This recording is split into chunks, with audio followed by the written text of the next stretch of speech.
Kejaksaan Negeri Palembang keluarkan daftar pencarian orang bekas PLT Kepala Dinas PMD Sumsel karena diduga kabur setelah jadi tersangka. Hampir sepekan terakhir BBM di Bengkulu langka, antrian kendaraan mengular di SPBU.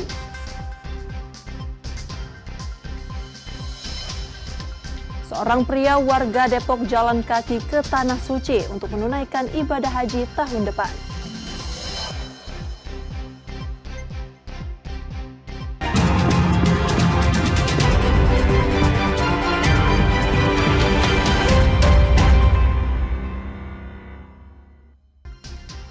Selamat pagi saudara, apa kabar Anda hari ini? Seperti biasa, kami akan membuka hari Anda dengan sejumlah laporan menarik dari Sumatera Selatan dan daerah lain di Sumatera bagian selatan. Selain berita utama tadi, masih ada informasi-informasi menarik lainnya yang akan kami sampaikan.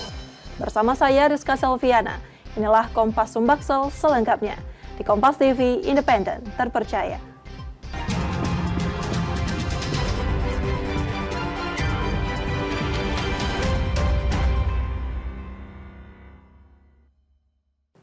Kita awali informasi pertama, saudara. Seorang pengendara di Palembang marah saat ditilang karena tidak mengenakan helm. Ia berteriak pada anggota Polantas Polrestabes Palembang dan bahkan menarik tubuh petugas hingga nyaris terjatuh. Aksi tak terpuji seorang pengendara motor di Palembang terekam kamera warga. Ia tampak memaki-maki seorang anggota polisi Polrestabes Palembang yang baru saja menilangnya karena tidak memakai helm.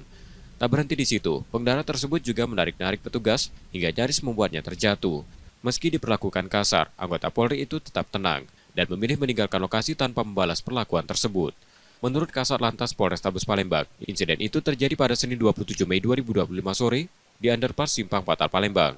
Pengendara yang ditilang karena melanggar lalu lintas tersebut langsung melawan, lalu kabur usai meluapkan emosinya. Jadi pada saat anggota kami sedang pengaturan di Simpang Patal, ya, melihat ada seorang pengendara yang berboncengan tidak menggunakan helm. Kemudian anggota kami memberhentikan dan memberikan himbauan dan juga memberikan tindakan berupa tilang. Dan pada saat akan diberikan tilang, yang bersangkutan marah-marah di motornya. Nah, akhirnya anggota kami membawa untuk menepi ke dekat pos, jadi untuk lebih mudah untuk pengawasan. Tiba-tiba pada saat berjalan di depan traffic light Patal kalau tidak salah, anggota ulangi masyarakat tersebut menarik-narik tangan anggota kami yang intinya tidak terima terkait dengan ditilang tersebut. Polisi mengimbau pengendara tersebut segera datang ke Polrestabes Palembang untuk menebus surat kendaraan yang disita dalam penilangan tersebut. Yudi Kiswanto, Kompas TV, Palembang, Sumatera Selatan. Usai ditetapkan sebagai tersangka kasus dugaan korupsi pengadaan bahan pakaian batik, Wilson ex-PLT Kadis PMD Sumsel diduga kabur. Kejari Palembang pun menetapkannya masuk dalam daftar pencarian orang.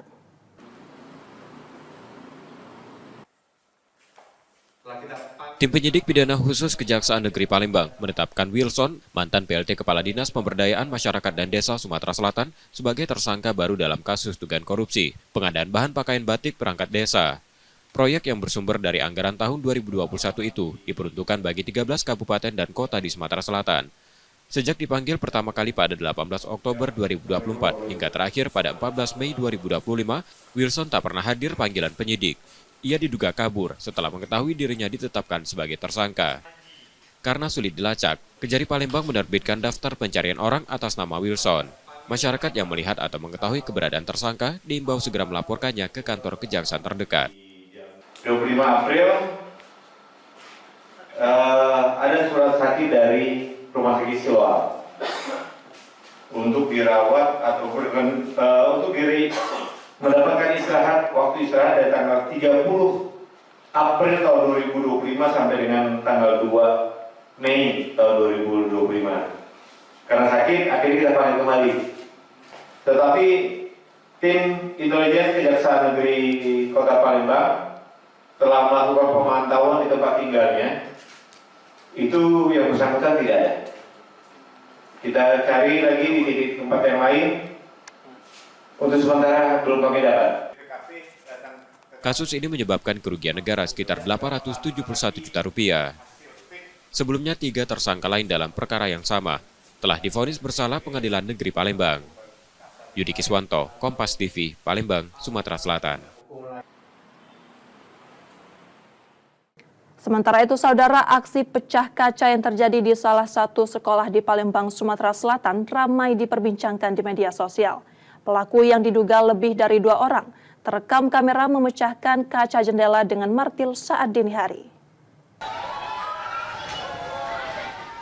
Aksi perusakan terjadi di SMP Negeri 46 Palembang. Rekaman kamera pengawas merekam sekelompok orang berpakaian gelap memecahkan kaca jendela ruang kelas dengan martil pada dini hari. Kepala Sekolah SMP Negeri 46 Palembang mengatakan kejadian ini bukan yang pertama. Sebelumnya aksi serupa terjadi pada April lalu. Ia menduga pelaku yang merencanakan aksi tersebut karena datang membawa alat seperti martil. Namun motif dari perusakan ini masih belum diketahui. Kejadian yang pertama itu terjadi pada tanggal 28 April 2025. Itu terjadi pemecahan kaca berjumlah 2 keping, itu yang di perpustakaan. Kemudian kejadian yang kedua tanggal 9 Mei 2025 itu ada 34 keping kaca. Tapi dari kronologi CCTV yang kami dapat, kalau lihat secara fisik masih anak-anak. Tetapi kalau ini memang tidak kita laporkan, kita khawatirnya nanti akan terjadi lagi kegiatan-kegiatan yang seperti ini. Akibat kejadian ini sebanyak 36 kaca di 10 ruang kelas pecah. Pihak sekolah telah melaporkan peristiwa ini ke polisi dan berharap pelakunya segera terungkap. Rizky Oktora, Muklas Diferensial, Kompas TV, Palembang, Sumatera Selatan. SMP Negeri 46 Palembang diteror orang tak dikenal. Puluhan kaca ruang kelas dipecahkan. Dalam aksi yang sudah terjadi 2 kali ini membuat pihak sekolah takut dan khawatir. Teror terjadi di SMP Negeri 46 Palembang yang berlokasi di Jalan Sukabangun, Kecamatan Sukarami. 2 orang pelaku terekam kamera CCTV saat masuk ke area sekolah dan memecahkan kaca ruang kelas serta ruangan lainnya menggunakan martil. Komite sekolah yang mengetahui kejadian itu langsung melaporkannya ke Polrestabes Palembang. Menurut keterangan pihak sekolah, peristiwa serupa sebelumnya juga terjadi pada 28 April 2025 dan kembali terulang pada 9 Mei 2025. Aksi dilakukan saat sekolah libur. Akibat perusakan tersebut, tercatat 36 kaca ruang kelas dan pos security pecah. Ada pemecahan sejumlah kaca yang berjumlah kurang lebih 36 unit. Nanti kaca itu diperkirakan harganya 500.000. Kita tidak tahu motif mereka apa motifnya rendam atau motifnya maling atau motif apa, tidak tahu gitu. Pihak sekolah berharap pelaku segera ditangkap agar kejadian serupa tidak terulang. Karena teror ini membuat pihak sekolah takut dan khawatir. Yudi Kiswanto, Kompas TV, Palembang, Sumatera Selatan. Kita beralih ke informasi lainnya, saudara. Menteri Koordinator Bidang Pangan meninjau kesiapan pembentukan Koperasi Merah Putih di Kelurahan Talang Keramat, Kecamatan Talang Kelapa, Banyuasin, Sumatera Selatan. Kunjungan ini untuk memastikan kesiapan daerah dalam pembentukannya. Sumatera Selatan dan juga didampingi oleh Gubernur Sumatera Selatan. Menteri Koordinator Bidang Pangan Zulkifli Hasan bersama Wamen Bima Arya dan Menteri Koperasi Budi Ari meninjau pembentukan Koperasi Merah Putih di Kelurahan Talang Keramat, Kecamatan Talang Kelapa, Banyuasin, Sumatera Selatan pada Selasa 27 Mei 2025. Koperasi Merah Putih akan dibentuk di tiap kelurahan dan desa dengan plafon pinjaman hingga 3 miliar rupiah per koperasi. Dana ini ditujukan untuk mendukung wirausaha warga dalam berbagai sektor, seperti agen pupuk, warung sembako, pangkalan LPG, Alsintan, serta kerjasama dengan Bulog atau PT Pos. Syarat utamanya, koperasi harus terbentuk lebih dulu dan memiliki rencana usaha yang jelas. Program ini ditegaskan bukan sebagai skema bagi-bagi dana, melainkan fasilitas pembiayaan produktif dengan suku bunga rendah, bahkan ditargetkan bisa 0%. Pembiayaan murah ini diharapkan menjawab kendala yang dihadapi pelaku usaha di desa, yaitu permodalan. Pemerintah optimis koperasi bisa menjadi penggerak ekonomi masyarakat jika dikelola dengan baik. Kita bentuk koperasinya, ya baru nanti dikasih pinjaman. Jadi bukan bagi-bagi uang dari APBN, bukan ya. Ini plafon pinjaman, karena usahanya sudah jelas. 1 agen pupuk, 2 nanti pangkalan LPG, 3 nanti warung sembako, nanti ada beriling di situ, ada kerjasama dengan PT Pos untuk penyaluran bansos, penyewaan Alsintan, kerjasama sama Bulog untuk gabah dan sebagainya, logistik, ada truk, jadi usahanya udah jelas. Baru nanti ada plafon sesuai kebutuhan pinjamannya dicairkan. Ya. Berapa Pak? Oke. 3 miliar plafon, bukan bantuan. Plafon pinjaman 3 miliar. Yuk. Satu koperasi atau rendah? Satu koperasi. Bunganya 3, tapi kita lagi usahakan 0. Ya. Di Sumatera Selatan terdapat 3.150 kelurahan dan desa. Jika seluruhnya memiliki koperasi dengan plafon maksimal, kebutuhan dana mencapai 9,45 triliun rupiah. Tim Liputan, Kompas TV, Banyuasin, Sumatera Selatan. Saudara, setelah jeda kami masih akan kembali dengan informasi dan sorotan menarik lainnya. Tetaplah bersama kami di Kompas Sumbaksel.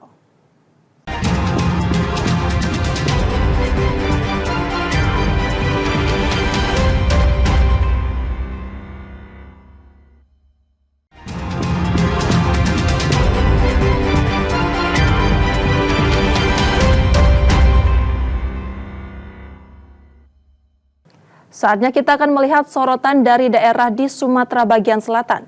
Berikut laporan dari Bengkulu dan Lampung. Salah satu lokasi antrean panjang kendaraan terjadi di SPBU Kelurahan Panorama, Kota Bengkulu. Tampak antrean kendaraan hingga 2 arah di sepanjang ruas jalan. Kondisi ini sudah terjadi sejak 3 hari terakhir. Bahkan meski bahan bakar belum tersedia, warga tetap rela mengantre panjang menunggu BBM masuk. Hal itu dilakukan karena BBM baik subsidi maupun non-subsidi sulit didapat, bahkan di tingkat pengecer sekalipun. Akibat kelangkaan BBM, pekerjaan warga menjadi terganggu dan merugi. Sebelumnya, pemerintah Provinsi Bengkulu mengklaim kelangkaan BBM terjadi akibat dangkalnya alur pelabuhan yang membuat pasokan menjadi terhambat. Jam 6, jam 5 aja lah mulai rame orang antri. Mulai rame ya? Mulai rame ya, dari jam 5 tadi. Ini walaupun belum ada minyaknya masih tetap mau Masih ngantri orang, daripada orang beli eceran kan. Belum tentu ada juga kalau eceran sekarang, Bang. Orang ngantri. Ini kalau lihat kondisi kayak gini, jam berapa biasanya? Kantornya dari Lubuk Linggau udah, Bang. OTW jam 9 itu, Bang. Dari jam 9. Dari Lubuk Linggau? Dari Lubuk Linggau jam 9. Berarti kemungkinan siang baru dapat? Siang mungkin, Bang. Bisa jadi juga sore kalau ngantri kan, Bang. Kalau baru jam 8. Jam 8. Ini ada minyaknya, Pak? Belum ada. Jadi menunggu walaupun belum ada. Udah berapa lama kita ngantri? Dari lama juga. Lama ya, Pak. Ini cuma satu bom atau udah tumpah lain? Nggak ada juga ya? Pasokan BBM Bengkulu saat ini hanya melalui jalur darat dari Provinsi Jambi, Sumatera Selatan, Lampung, dan Sumatera Barat. Bayazir Al-Raihan, Kompas TV Bengkulu. Helmi Hasan menyurati Pertamina imbas kelangkaan BBM di Bengkulu beberapa waktu terakhir. Dalam surat tersebut, Helmi meminta Pertamina menyalurkan kuota tambahan ke SPBU yang ada di kabupaten kota seprovinsi Bengkulu. Selain itu, pemberlakuan pembatasan pengisian BBM kendaraan di SPBU juga perlu dilakukan. Menurut Helmi, kelangkaan BBM di Bengkulu saat ini bukan hanya imbas penyaluran yang terhambat, namun kuota yang tidak tercukupi. Helmi meminta Pertamina menambah kuota agar krisis BBM segera teratasi. Suplai kita itu terganggu karena persoalan transportasi. Selain itu juga kita bantah, dulu juga ketika alur normal terjadi kelangkaan juga. Artinya persoalan intinya adalah stok, kekurangan stok. Maka kita minta nanti diputuskan untuk penambahan kuota BBM untuk Bengkulu. Kuota BBM untuk Bengkulu. Sehingga mudah-mudahan dari rapat ini nanti ya akan lebih baik, ya, akan normal kembali. Termasuk juga pengisian. Di tahun 2025, Bengkulu menerima alokasi BBM subsidi dari BPH Migas sebanyak 362.000 kiloliter, dengan rincian 109.000 kiloliter BBM biosolar dan 253.000 kiloliter BBM Pertalite. Bayazir Al-Raihan, Kompas TV Bengkulu. Satu persatu sisa bangunan rumah warga di perumahan Rafflesia Asri, Kelurahan Betungan yang rusak berat akibat gempa Jumat kemarin dirobohkan dengan alat berat. Gubernur Helmi Hasan memastikan 255 rumah warga yang rusak akibat gempa akan mendapat bantuan. 40 rumah warga diantaranya yang rusak berat akan dibangun ulang dengan konsep rumah tahan gempa. Gubernur merinci, 40 rumah yang rusak berat dan dibangun ulang masing-masing mendapat bantuan 45 juta rupiah. Sedangkan ratusan rumah lainnya akan mendapat bantuan yang bervariasi sesuai kerusakan. Total dana yang dibutuhkan mencapai 4,7 miliar rupiah. Dibangun menjadi baru, yang rusak ringan diperbaiki. Total yang dibutuhkan anggaran 4,7 miliar. Dan itu semua diambil alih oleh pemerintah provinsi, ada Pak Kapolda, Pak Danrem, ya, ada Wali Kota, Bupati-Bupati, Basnas, Bank Bengkulu, Asosiasi Perumahan. Dan insya Allah semuanya selesai dalam waktu kurang lebih 1 bulan. Dari data BPBD, 255 rumah warga Bengkulu terdampak kerusakan dari gempa 6,3 magnitudo Jumat kemarin. Rumah-rumah tersebut tersebar di 2 wilayah, yakni Kota Bengkulu dan Kabupaten Bengkulu Tengah. Penanganan pasca gempa telah dilakukan termasuk penyaluran bantuan bagi warga yang terdampak. Gilang Triwibisono, Kompas TV Bengkulu.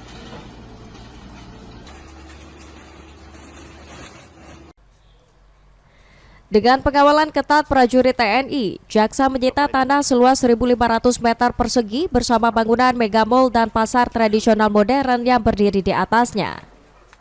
Penyitaan merupakan bagian dalam penyelidikan dugaan kasus korupsi kebocoran pendapatan asli daerah Kota Bengkulu dari 2 pusat perbelanjaan tersebut. Jaksa menyebut kerugian negara akibat kebocoran pendapatan asli daerah itu mencapai puluhan miliar rupiah. Meski berstatus sitaan, jaksa memastikan aktivitas di pusat perbelanjaan tetap berjalan seperti biasa. Statusnya kan udah di penyidik barang ini kan? Ya. Nah, nanti untuk langkah-langkah depan hak-haknya dari pedagang itu nggak terganggu. Jadi jangan berpikir nanti setelah disita ini saya mau kemana, nggak ada. Tetap normal seperti biasanya. Tapi yang jelas statusnya ini sekarang udah di penyidik.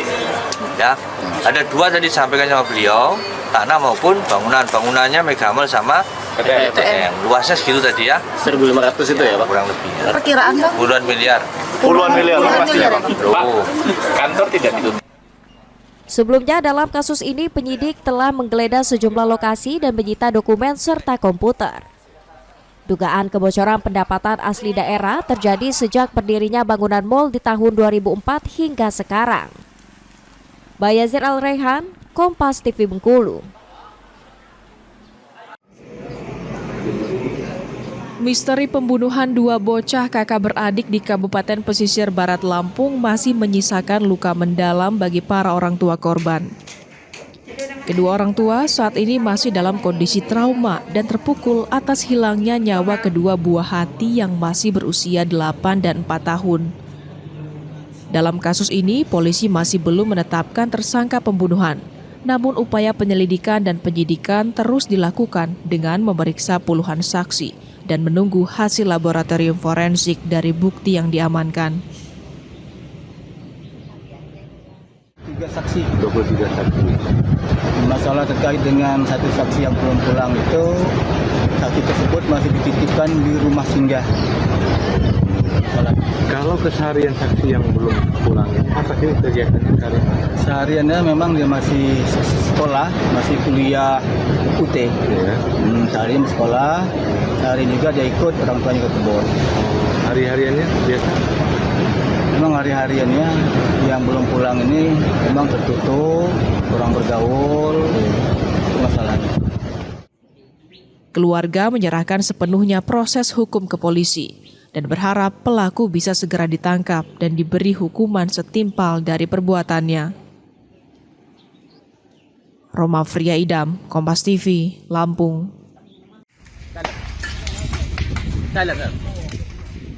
Usai dilakukan penyelidikan sekitar sepekan, Polda Lampung akhirnya menetapkan 3 tersangka dalam kasus pembakaran rumah milik Sukardi, seorang lurah atau kepala kampung Gunung Agung, Kecamatan Terusan Nunyai, Kabupaten Lampung Tengah, Lampung.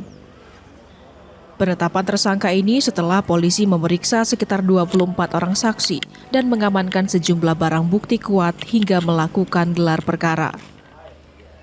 Ketiga tersangka diantaranya berinisial R, A, dan S yang saat ini sudah ditahan di Mapolda Lampung. Dalam perkara ini, ketiga tersangka memiliki peran sebagai provokator hingga pengerusakan dan pembakaran. Jadi untuk tersangka ini pasti akan bertambah karena memang di dalam rekaman video itu pun cukup terlihat ada beberapa orang dan baru hanya beberapa yang hadir tadi malam. Makanya kita masih menghimbau terus kepada yang bersangkutan lebih bagus sekalian mereka menyerahkan diri karena memang di dalam video pun mereka terlihat di situ. Diketahui kericuhan massa dipicu karena aksi penikaman hingga menewaskan korban Supriyadi, warga desa setempat, oleh seorang pelaku berinisial S yang merupakan kerabat dekat dari oknum lurah tersebut. Pelaku menikam korban setelah sempat cekcok lantaran tidak terima dengan postingan di media sosial soal dugaan penyelewengan bantuan sosial berupa beras yang dilakukan oleh Lurah Gunung Agung Sukardi. Roma Fria Idam, Kompas TV, Lampung. Ya Allah ya Rob, ya Allah ya Robbi, ya Allah, ya Allah. Ini video amatir warga yang merekam detik-detik ambruknya atap gedung DPRD Kabupaten Pesawaran Lampung pada Jumat sore 23 Mei kemarin. Akibat kejadian itu, seorang anggota Satpol PP yang sedang bertugas dikabarkan terluka akibat terkena reruntuhan dan langsung mendapatkan penanganan medis. Penyebab pasti ambruknya atap gedung masih dalam penyelidikan, namun kondisi bangunan yang sudah tua dan rapuh diduga menjadi faktor utama runtuhnya atap tersebut. Singkat benar kejadian robohnya. Ada angin besar apa gitu? Enggak sih kalau angin besar, ada. Biasa kayak gini. Kayak gini nih. Oh iya. Siapa tadi sama Mas Fatur ya? Catur. Ini juga ini saksi mata juga ini. Pariadi ya. Tapi nggak apa-apa ya? Nggak apa-apa dia. Saya udah ngingetin dia dulu satu Radit. Tadi mau keluar kan, nggak boleh masuk aja masuk. Malah saya sendiri yang kena.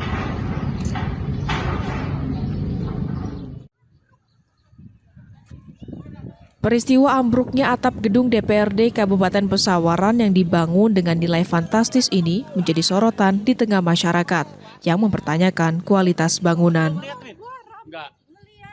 Roma Fria Idam, Kompas TV, Lampung.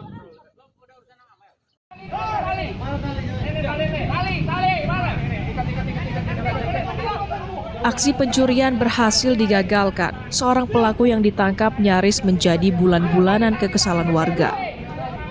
Peristiwa pencurian terjadi di sebuah gerai makanan. Saat itu, pelaku menggasak ponsel yang berada di atas meja, namun aksinya dipergoki hingga ramai warga datang untuk menangkapnya. Pelaku yang tak berkutik ini nyaris jadi bulan-bulanan kekesalan warga.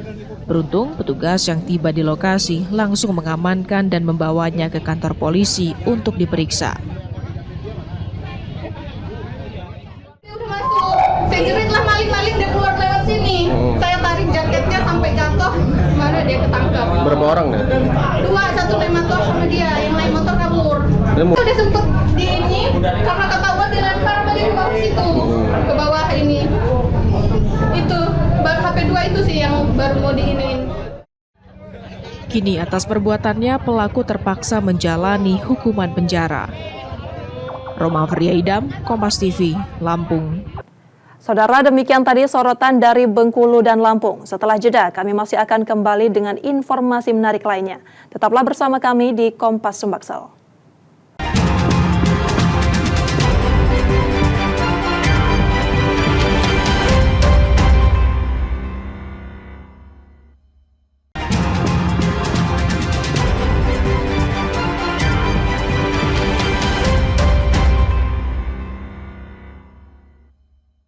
لبيك اللهم لبيك لبيك لا شريك لك لبيك Innal hamda wan ni'mata laka wal mulk la syarika lak. Rizka Selviana masih menemani Anda di Kompas Sumbaksel. Kabar duka kembali datang dari Tanah Suci. Seorang jemaah haji asal Kabupaten Ogan Komering Ulu yang tergabung dalam kloter 9 embarkasi Palembang meninggal dunia di Mekah karena sakit.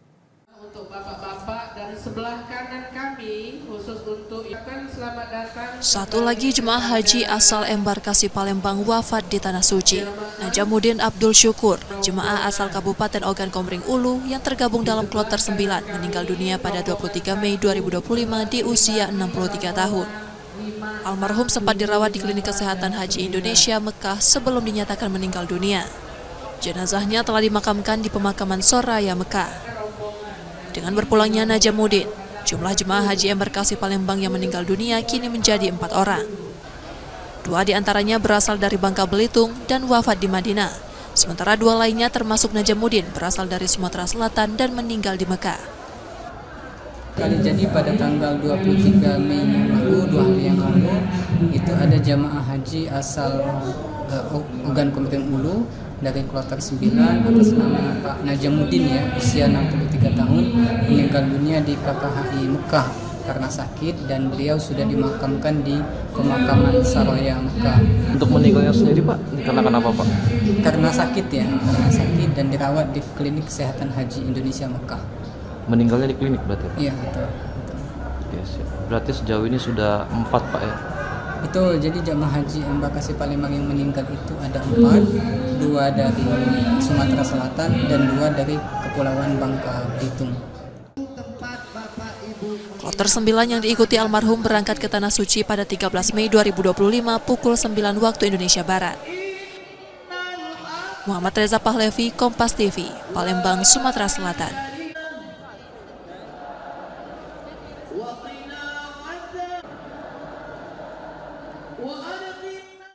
Sementara itu, panitia penyelenggara ibadah haji Sumatera Selatan memastikan jemaah asal embarkasi Palembang tetap bersama mahram dan pendampingnya selama menjalankan ibadah di Tanah Suci.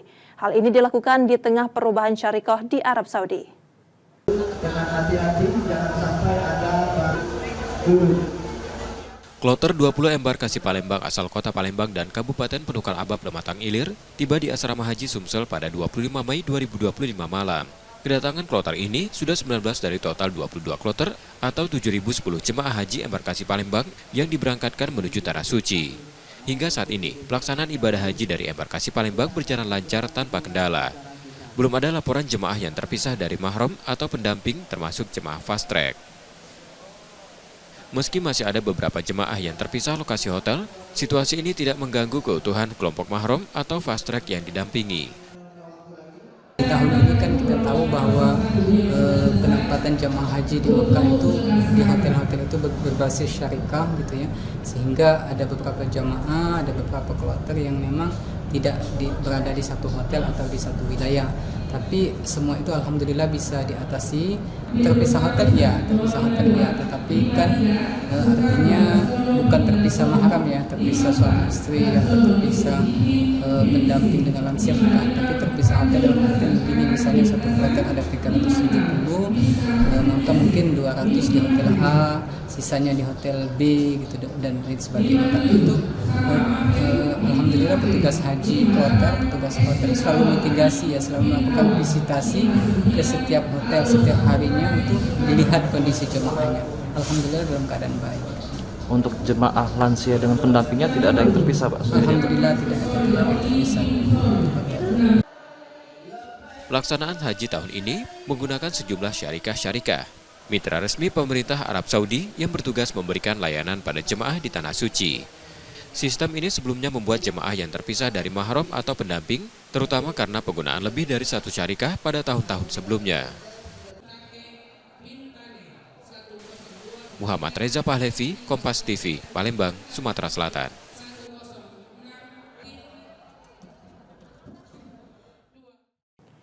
Menjelang Hari Raya Idul Adha, suasana di kawasan Jakabaring Palembang semakin semarak. Para pedagang hewan kurban kebanjiran pesanan.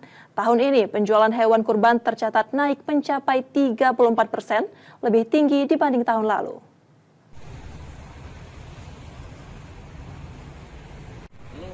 Menjelang Hari Raya Idul Adha, sejumlah pedagang hewan kurban di Palembang mulai kebanjiran pesanan. Salah satunya terlihat di lapak penjualan hewan kurban di Jalan Gubernur Haji Ahmad Bastari, kawasan Cakabaring.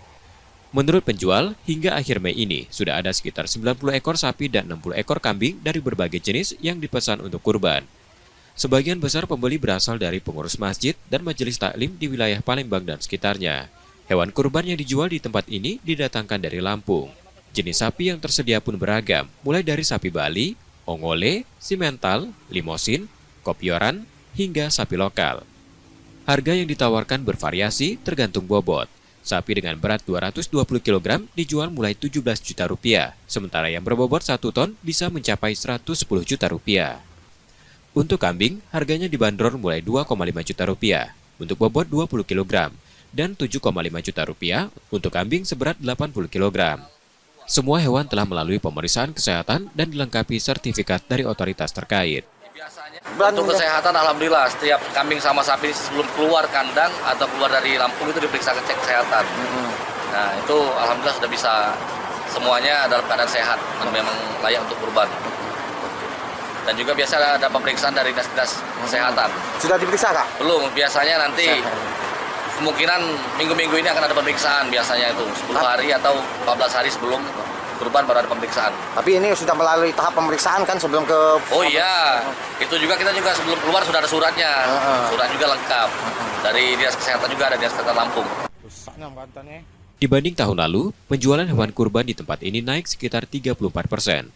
Penjual memperkirakan lonjakan pesanan masih akan terjadi dalam sepekan menjelang Hari Raya Idul Adha. Yudi Kiswanto, Kompas TV, Palembang, Sumatera Selatan. Di informasi lainnya, Saudara Eko Purwanto, pria asal Depok, Jawa Barat, menaruh tekad besar menunaikan ibadah haji tahun depan dengan berjalan kaki menuju Tanah Suci. Meski baru pertama kali, harapan Eko begitu kuat untuk bisa menjalankan rukun Islam kelima dengan cara yang tak biasa.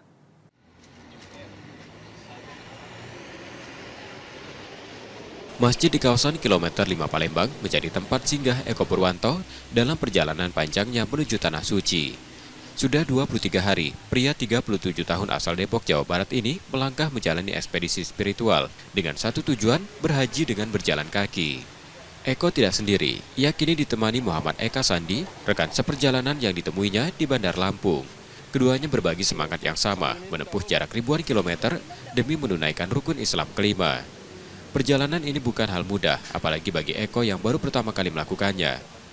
Namun keyakinan tak goyah, ia telah menyiapkan segala sesuatunya sejak setahun terakhir. Mulai dari persiapan fisik, finansial, dokumen perjalanan, serta paspor dan visa, hingga izin dari keluarga.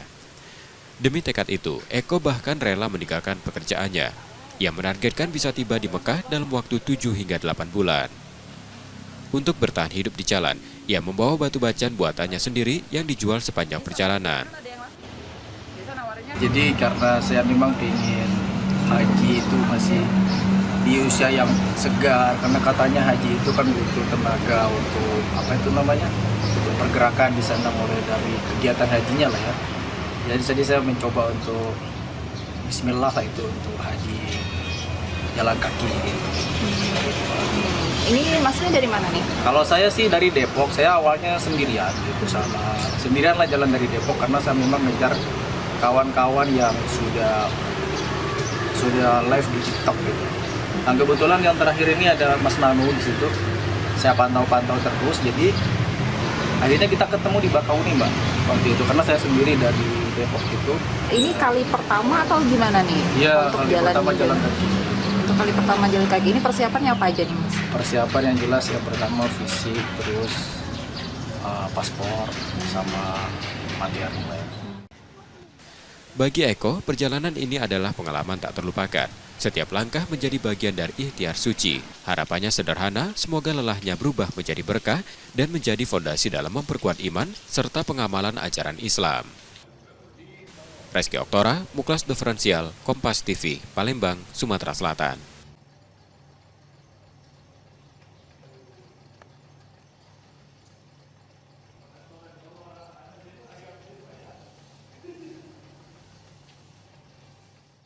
لبيك اللهم لبيك لبيك لا شريك لك لبيك إن الحمد والنعمة لك والملك لا شريك لك. Untuk mendukung kebutuhan warga, khususnya siswa untuk belajar di rumah, pemerintah Kota Palembang meluncurkan program Wi-Fi gratis. Program ini disambut hangat masyarakat karena dinilai membantu terutama dalam memberikan akses internet yang lebih terjangkau dan merata. Kami banggakan Bapak Wali Kota Palembang. Pemerintah Kota Palembang meluncurkan program Wi-Fi gratis yang bisa diakses seluruh masyarakat. Peluncuran ini dilakukan langsung Wali Kota Palembang Ratu Dewa di Kampung Gerabah, Jalan Takwa, Mata Merah, Kalidoni, Palembang. Program ini menjadi langkah nyata Pemkot dalam memberikan pelayanan maksimal bagi warga. Pemkot ingin memastikan akses internet bisa dirasakan secara merata. Pertama tadi saya launching Wi-Fi gratis untuk Kota Palembang sesuai dengan janji dan komitmen kami waktu pencalonan kemarin. Hari ini Dinas Kominfo meluncing 50 titik Wi-Fi yang tersebar di rumah tempat-tempat pemukiman termasuk di ruang-ruang publik lainnya. Sentuhan kita tidak lain pertama di kalangan anak-anak pelajar, para mahasiswa dan juga pelaku UMKM, diantaranya di tempat Gabah ini ya. Saat ini sedikitnya 50 titik Wi-Fi telah tersedia dan tersebar di 18 kecamatan di Kota Palembang. Warga pun menyambut baik inisiatif ini. Menurut mereka, layanan sangat membantu, terutama bagi anak-anak yang membutuhkan akses internet untuk belajar di rumah. Alhamdulillah kalau kami sangat membantu untuk kami masyarakat, jadi anak-anak itu untuk belajar, pelajaran itu lebih gampang, lebih mudah. Pemkot Palembang juga berencana membangun gedung khusus untuk pelayanan teknologi informasi guna mendukung pengembangan digital. Nur Muhammad, Kompas TV, Palembang, Sumatera Selatan. Saudara, kami jeda sejenak, setelah itu kami masih akan kembali. Tetaplah bersama kami di Kompas Sumbaksel.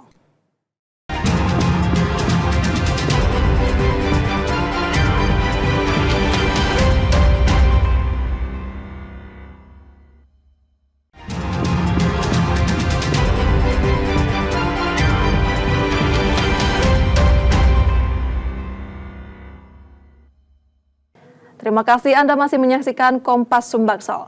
Jika Anda tidak sempat menyaksikan sorotan utama kami, berikut kilasan laporan utama Kompas Sumbaksel hari ini.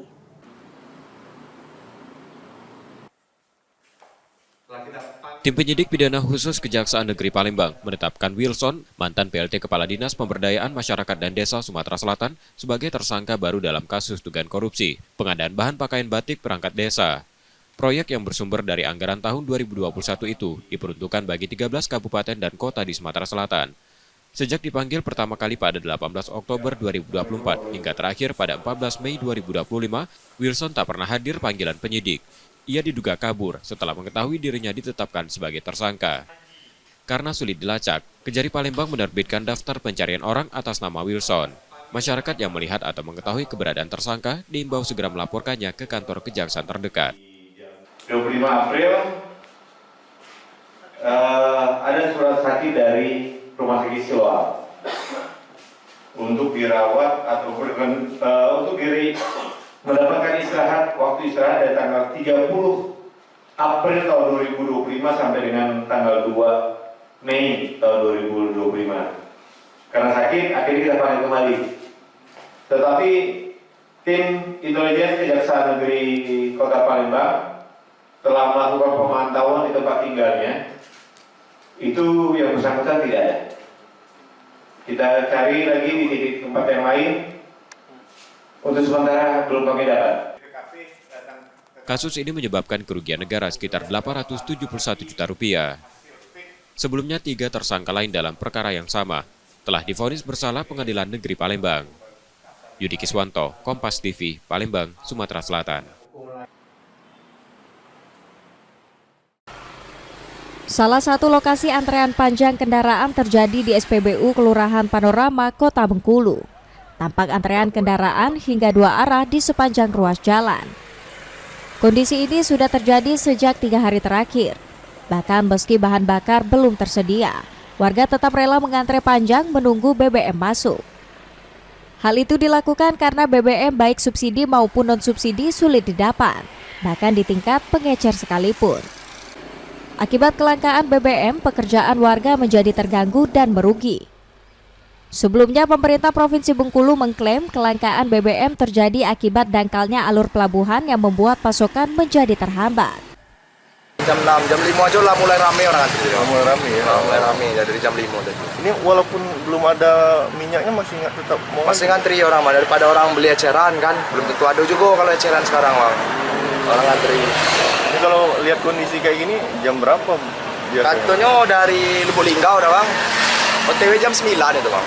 Dari jam 9. Dari Lubuk Linggau? Dari Lubuk Linggau jam 9. Berarti kemungkinan siang baru dapat? Siang mungkin, Bang. Bisa jadi juga sore kalau ngantri kan, Bang. Kalau baru jam 8. Jam 8. Ini ada minyaknya, Pak? Belum ada. Jadi menunggu walaupun belum ada. Udah berapa lama kita ngantrinya? Dari lama juga. Lama ya, Pak. Ini cuma satu pom atau udah tempat lain? Nggak ada juga ya? Pasokan BBM Bengkulu saat ini hanya melalui jalur darat dari Provinsi Jambi, Sumatera Selatan, Lampung, dan Sumatera Barat.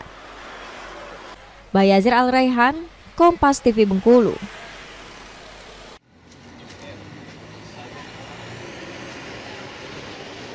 Masjid di kawasan kilometer 5 Palembang menjadi tempat singgah Eko Purwanto dalam perjalanan panjangnya menuju Tanah Suci.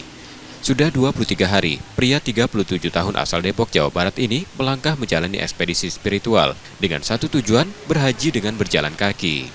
Eko tidak sendiri, ia kini ditemani Muhammad Eka Sandi, rekan seperjalanan yang ditemuinya di Bandar Lampung. Keduanya berbagi semangat yang sama, menempuh jarak ribuan kilometer demi menunaikan rukun Islam kelima. Perjalanan ini bukan hal mudah, apalagi bagi Eko yang baru pertama kali melakukannya. Namun keyakinan tak goyah, ia telah menyiapkan segala sesuatunya sejak setahun terakhir. Mulai dari persiapan fisik, finansial, dokumen perjalanan, serta paspor dan visa, hingga izin dari keluarga. Demi tekad itu, Eko bahkan rela meninggalkan pekerjaannya. Ia menargetkan bisa tiba di Mekah dalam waktu 7 hingga 8 bulan. Untuk bertahan hidup di jalan, ia membawa batu bacaan buatannya sendiri yang dijual sepanjang perjalanan. Jadi karena saya memang ingin haji itu masih di usia yang segar, karena katanya haji itu kan butuh tenaga untuk untuk pergerakan di sana, mulai dari kegiatan hajinya lah ya. Jadi saya mencoba untuk Bismillah lah itu untuk haji jalan kaki gitu. Ini masnya dari mana nih? Kalau saya sih dari Depok, saya awalnya sendirian gitu, sendirian lah jalan dari Depok karena saya memang ngejar kawan-kawan yang sudah live di TikTok gitu. Nah kebetulan yang terakhir ini ada Mas Nanu di situ, saya pantau terus, jadi akhirnya kita ketemu di Bakauni Mbak waktu itu karena saya sendiri dari Depok gitu. Ini kali pertama atau gimana nih? Iya, kali pertama jalan kaki. Untuk kali pertama jalan kaki ini persiapannya apa aja nih Mas? Persiapan yang jelas yang pertama fisik, terus paspor sama material lain. Bagi Eko, perjalanan ini adalah pengalaman tak terlupakan. Setiap langkah menjadi bagian dari ikhtiar suci. Harapannya sederhana, semoga lelahnya berubah menjadi berkah dan menjadi fondasi dalam memperkuat iman serta pengamalan ajaran Islam. Reski Oktora, Muklas Diferensial, Kompas TV, Palembang, Sumatera Selatan.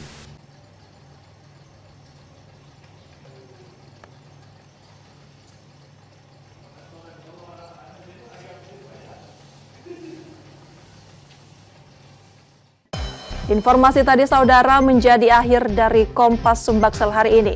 Tetap saksikan konten lokal di Kompas TV setiap hari, mulai pukul 4.30 hingga 7 pagi. Kembali kami mengingatkan bagi Anda yang ingin berbagi informasi atau kritik dan saran dapat mengakses media sosial kami di @kompastv_palembang. Akhirnya saya Rizka Silviana pamit, tetaplah menyaksikan Kompas TV, independen terpercaya. Terima kasih sudah menonton dan sampai jumpa.